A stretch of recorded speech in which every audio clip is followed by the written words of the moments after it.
Mayong buntag ninyong tanan. May gabi di ay, oy, may buntag na. O may hapon pag gani di ay. Ako mahilig ko basketball. Niya, ang akong favorite player sa una si Michael Jordan. Kaya maayo man kito siyang mudua. Tungod siyang kamaayo, na straight sila ka-champion ng Chicago Bulls ug tulo ka tuig niya niundang si Michael Jordan balik duha ka tuig wa na sila champion ug mas duha ka tuig ni balik siya na champion na pud sila tulo ka tuig ingon ato siya kamaayo hangtod nga ni-retire na gud siya niya sa pag-retire niya wa mangyud ko'y nakita ang player nga akong himo og idol na mahimo kong fans nga pareha ato niya wala na ko mopilig player ang ako na kong gipili ang team na po ang San Antonio Spurs kay numero 1 sangay nako Antonio nya timing sa kaiko nga sa paglaban-laban kunuhay nako niadtong San Antonio Spurs kay sud sa mga 20 ka tuig dominant kay sila kanang singan aning contender gid sila para ma-champion gani na champion gid sila kalima di na kamahayan no nya ang akong ganahan ginilas as a team kay ang ilang kultura gani sa team nya doon na sila website ang website nila ang title Pounding the Rock ano ang pounding ng bunal na masuhon gani ang bato, rock. Mo na ilang prinsipyo, mo na ilang philosophy. Nga matod pa ang kadtong bato nga hinay-hinayag dukdok sa katapusan mabuak gyud. Dili kadtong katapusan nga pagdukdok mao'y nakabuak sa bato.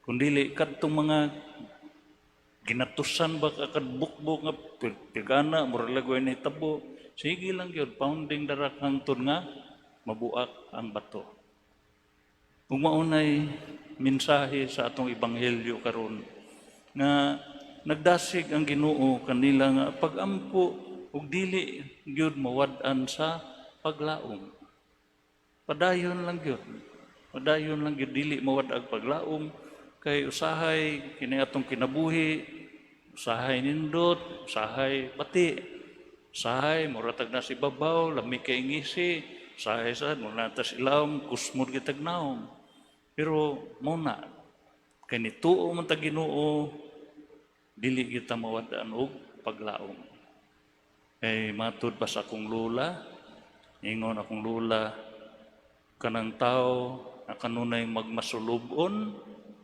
layo nas Ginoo kay kung duol lang kita sa Ginoo tinuon na mga okasyon nga angay tang magmasulubon pero mapulihan na siya o kanang paglaom o pagsalig sa Ginoo kay gani kining atong relihiyon Christianity is a religion of joy unya kung religion of joy magmasulubon di ay ta gani ang ebanghelyo gitawag ni nato ang maayong balita sa Ginoo nga kung naay may balita dili kita angay mag-uol kay maayo kong balita gawas kong bating balita ang maayong balita mao nga pinangga kay tas Ginoo dili kita niya pasagdan bisan tinuod ug usahay di nato mapil ng iyang kaayo og pag-atiman ug pag-amuma kanato pero kung magtan-aw lang tadaan gihatagan ta sa Ginoo sa iyang bugtong anak nga nianhig nato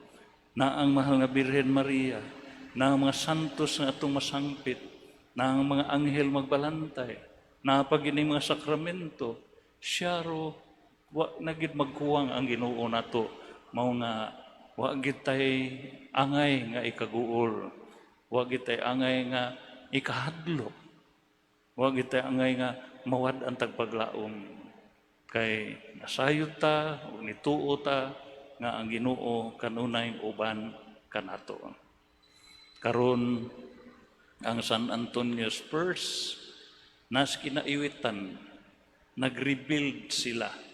Ilang mga players, bag-o kayo tanan, wa pa mga eksperyensya. Apan ang mga fans, puno sa paglaom. Kay sa pounding darak, hinay-hinay, basta kanunay, mo abot ra gyud ang panahon nga mubalik na pod sa ibabaw. Kay mo maning kinabuhi nato. Si Michael Jordan, nakapalig-on siyang team, lipay kayong makauban niya, nining duwa sa kinabuhi sa mag-basketball, kauban na to ang atong Ginoong Hesukristo.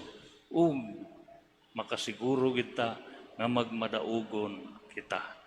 Mientras tanto, padayon ta, nining maong panao, hinay-hinay, basta kanunay, magsigig pag-ampo, ug dili mawad-an sa paglaom.